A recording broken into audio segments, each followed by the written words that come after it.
আচলতে আজি এটা পোষ্ট পাইছিলোঁ ব্লেক এণ্ড হোৱাইট তেওঁলোকৰ মানে নিউজ লাইফত দিয়া চেনেলটোত মানে মই কমেণ্ট কৰিছিলোঁ। ভাই আজিকালি কমেণ্ট কৰিব ভয় লাগে নহয়। আজি দেখা পালোঁ কোৰ্টলৈকে গ'ল এটা কমেণ্টৰ কাৰণে। ভয়ে লাগে আজিকালি যি টি কমেণ্ট কৰিব। সেইটো কাৰণে ভাবিলোঁ মুখেদিও কথাষাৰ কৈ দিওঁ, যিসকলে মোৰ কমেণ্টত বেয়া বেয়া মানে মন্তব্য দিছে যে একো সহায় কৰিব নোৱাৰিলে এনেকুৱা কমেণ্ট দিব নালাগে নেকি বুলি দিছে। মই কমেণ্টটো চালোঁ বাৰু, কোনোবা এজন দিছে ভাইটিয়ে যে সহায় কৰিব নোৱাৰিলে এনেকুৱা ভয় খোৱা কথাবোৰ কিয় কয়। আচলতে আমি সত্যটো লুকাই ৰাখিব নালাগে, সত্যটো সদায় আমি কেমেৰাৰ আগত ক'ব লাগে। কাৰণ মোৰ সেই কথাটো কমেণ্টৰ দ্বাৰা যাতে কাৰোবাৰ ভাল হয়, মই সদায় সেনেকুৱা ধৰণৰ আজিলৈকে ভিডিঅ' দি আহিছোঁ। মোৰ কথাবোৰ আপোনালোকে বেয়া পাব পাৰে, কিন্তু মই যিটো কওঁ ডাইৰেক্ট কওঁ। আৰু মোৰ ভিডিঅ' মই ইমান ষ্টাইল কৰি মই ভিডিঅ' নবনাওঁ, মই যেনেকৈ থাকোঁ সেনেকৈ ভিডিঅ' বনাওঁ। আৰু মই যিখিনি কওঁ সত্য কওঁ, ইয়াতে আৰু মই লুকাব লগাও নাই আৰু থাকিব লগাও নাই, এনেকুৱা কথা আছে ন। তো মই কৈছিলোঁ আপোনালোকে সকলোৱে জানে, আৰু যিসকল মোৰ গাঁৱৰ মানুহ তেওঁলোকেও জানে, যোনে মোৰ ভিডিঅ' চাই, আৰু মোৰ লগৰবিলাকে জানে মোৰ দাদাৰ এনেকুৱা লিভাৰ চিৰ'চিছ হৈ পেলাই। এইটো কথা আপোনালোকক মই আজি কৈছোঁ, যদি নাজানে মই তথাপিতো আজি কৈ দিছোঁ। বহুত দুখৰ জীৱন মই পাৰ কৰিছোঁ। মোৰ হাজবেণ্ড 2020ত ঢুকাইছিলে। অলপ চাউণ্ড আহি আছে দেই পাকঘৰৰ, টিকলি কিবা কৰি আছে। আৰু আপোনাৰ মোৰ হাজবেণ্ড 2020ত ঢুকাইছিল। আৰু দাদা ধনমামা কিমান 23ত ন? 23 মাৰ্চত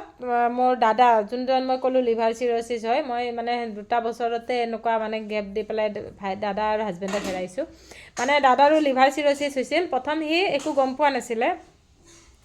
তাৰপিছতে তাৰ কঁকালৰ বিষ বহুত হৈ থাকে আৰু সুস্থই আছিলে। মানে মোৰ তাতে অহা যোৱা মানে একো গমেই নাপায়। ভাইটিৰ লগুণদেনী আছিল, লগুণদেনীটো ঠিকেই আছিলে। হঠাৎ তাৰ মানে যেতিয়া পেটত পানী জমা হ'ল, পেটটো ডাঙৰ হ'ব ধৰিলে,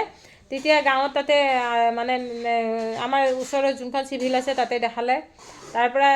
সি ক'লে GMCত দেখাম, তো মোৰ তাত আহিলে।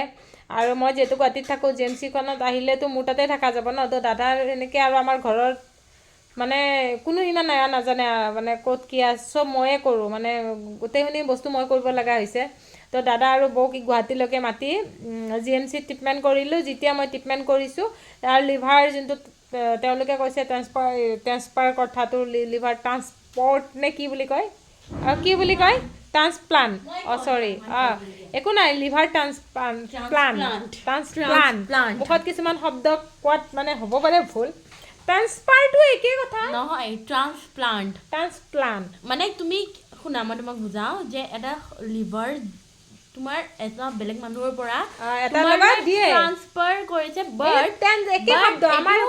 বুজি পাইছে না আপোনালোকে। ট্ৰান্সপ্লাণ্ট তো সেইটো কৰিবলৈ 40 লাখ টকা। আৰু 40 লাখ টকা দূৰৰে কথা, মোৰ দাদাৰ যেতিয়া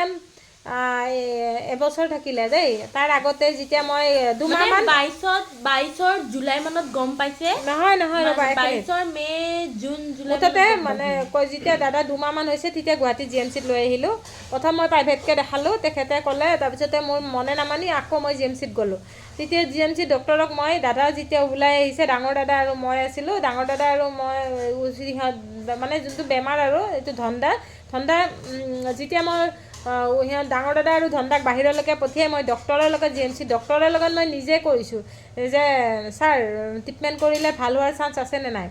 তেতিয়া কৈছে এইটোতো আৰু আপোনাক কি ক'ম, মিছা কৈ আপোনাক সান্তনা নিদিওঁ, তো আপোনালোকে আশা কৰি লাভ নাই। তেওঁ যিকেইটা দিন থাকিব ভালকৈ ৰাখক, ৰ'বা না, যিকেইটা দিন থাকিব তেওঁ যি খাব ইচ্ছা কৰে সেই খাব, মানে সেইটো দিব। কিন্তু সেই বস্তুটো মই অকল ডাঙৰ দাদাক কৈছিলোঁ, আৰু ঘৰৰ কাকো জানিব দিয়া নাছিলোঁ। এইকো কৈছিলোঁ, আমাৰ ঘৰত মই ডাঙৰ দাদা 3টাই জানে। এই 3টাই আমি মাহঁতকো কোৱা নাছিলোঁ দেই। মাহঁতক পিছত ক'ব লগা হ'ল, কাৰণ মই মাহঁতে ধৰক মানে অলপ তাক সাৱধানে কিবা বস্তু খুৱাব বুলি মই মাহঁতৰ পৰা কথাটো নুলুকালোঁ। কিন্তু মই সেই বেদনা লৈ এইপিনে হাজবেণ্ডৰ এটা বেদনা আছে, আৰু দাদাৰ বেদনাটো কিমান মানে এটা কঠিন সমস্যা মই পাৰ কৰিছোঁ। তাৰপিছত মই দাদাক একদম চকুৰ পানী তাৰ ওচৰত ৰখাবই নোৱাৰোঁ। এনেকুৱাকৈ মানে তাক মই যি খাব খোজে সি মানে কিবাকিবি বস্তু, বেদনা, মৌচুমী, মই ইয়াতে গুৱাহাটীত মানে ৰাখি পেলাই মই তাক, মোবাইলটো চাৰ্জত আছে ৰ'ব,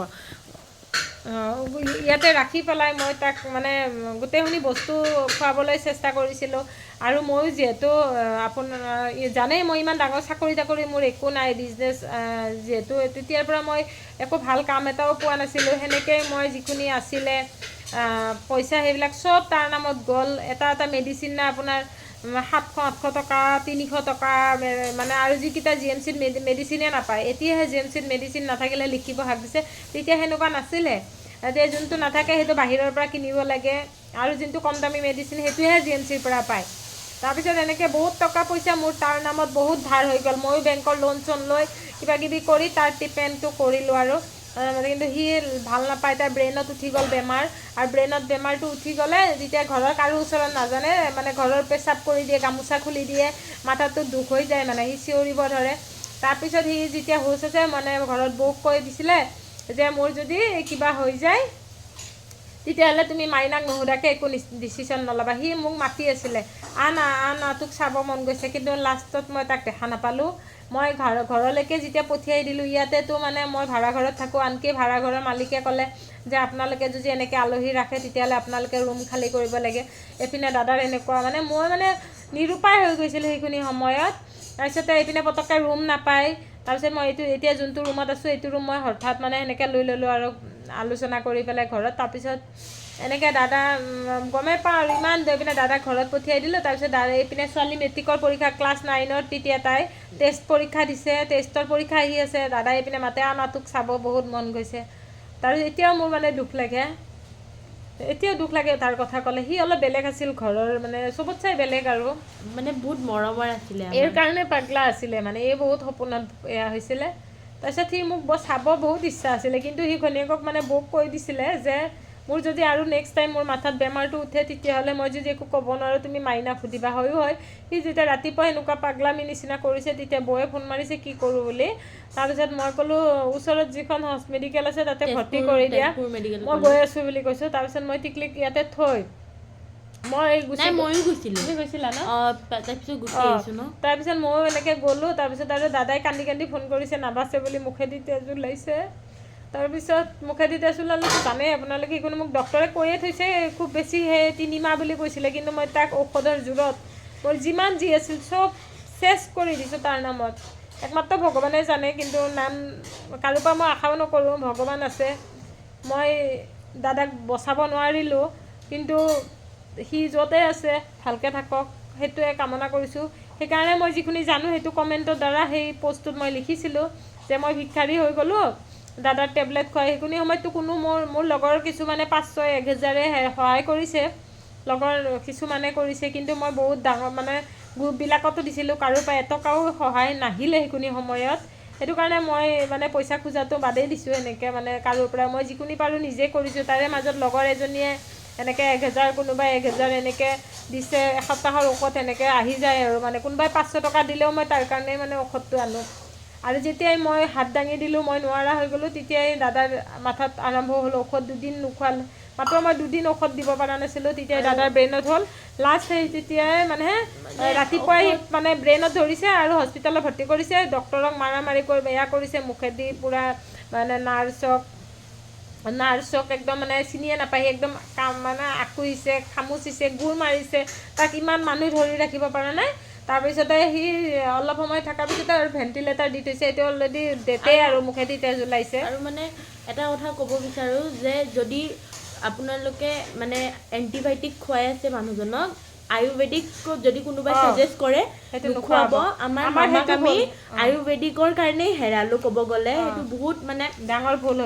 ভুল হৈ গ'ল সেইটোতো বহুত আমাৰ টকা লৈছিলে একচুৱেলি সেইটো আমাৰ ভুল নহয় যাৰ ভুল আছিলে সেইটো কাৰণে মই যদি তাক এইটো ঔষধ খুৱাই আছিলোঁ এইটো ক'ব পাহৰি গৈছোঁ আমি দুটাই আমি এল'পেথিক খুৱাই আছিলোঁ তাৰপিছত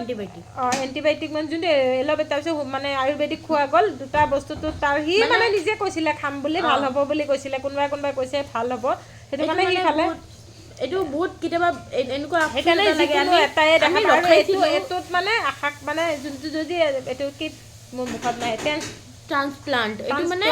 নকৰে তেতিয়াহ'লে আশা কিন্তু আশা কৰি লাভ নাই আৰু যদি লাষ্ট এইটো ষ্টেজত সঁচা আছে কথা। তেতিয়া সঁচা কথা কওঁ আমি last যিহেতু stage ত ভুক্তভোগী মোৰ নিজৰ দাদাক হেৰাইছোঁ ইয়াতে বেয়া মানে কমেণ্ট কৰি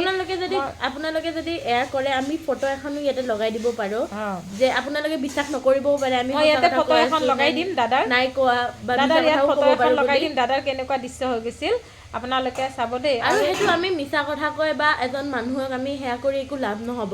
আমি যোনখিনি আমি এক্সপিৰিয়েঞ্চ কৰিছোঁ আমি যোনখিনি দেখিছোঁ ভুক্তভোগী আজি মানে আমি সেইখিনি দেখি কিনে আপোনালোকক কৈছোঁ সেইকাৰণে দাদা য'ত আছে শান্তিত থাকক ভিডিঅ'টো বহুত দীঘল হৈ গ'ল আৰু আজি ভিডিঅ'টো আপোনালোকে নিশ্চয় চাব পাৰে যদি শ্বেয়াৰ কৰি দিব যাতে এই মানে ভিডিঅ'টো কাৰোবাৰ অলপ হ'লেও সকাহ হয় আৰু এনেকুৱা ভিডিঅ' আপোনালোকে পাব মই যিখিনি জানো সেইখিনি ক'বলৈ মই সদায় চেষ্টা কৰোঁ তো বেছি মই তেওঁলোকক সান্তনাহে দিব পাৰিম কিন্তু মই ডক্টৰৰ লগত মই নিজে আৰু বেমাৰ তেওঁ দেখা পাই লক্ষণবোৰ মই ছেম গম পাইছোঁ যিকেইটা দিয়ে আৰু দাদাই আমাৰ বেয়া বস্তুবিলাক খাব বহুত ইচ্ছা কৰিছিল বগৰী নেমু জলকীয়া তেল কিন্তু বইল খুৱাব লাগে আৰু কণী ডেইলি 2টা কণী মানে বগা অংশটো খুৱাব লাগে বুলি আমাক ডক্টৰে কোৱা শুনি আপোনালোকৰ মাজত মই ব্যক্ত কৰিলোঁ তো যদি পাৰে ভিডিঅ'টো শ্বেয়াৰ কৰি দিব কাৰোবাৰ সুবিধা হ'ব তো আজিলৈ এৰিছোঁ লগ পাম আপোনালোকক অন্য এটা ভিডিঅ'তে দাদাৰ ফটোখন দি আছোঁ চাব দেই।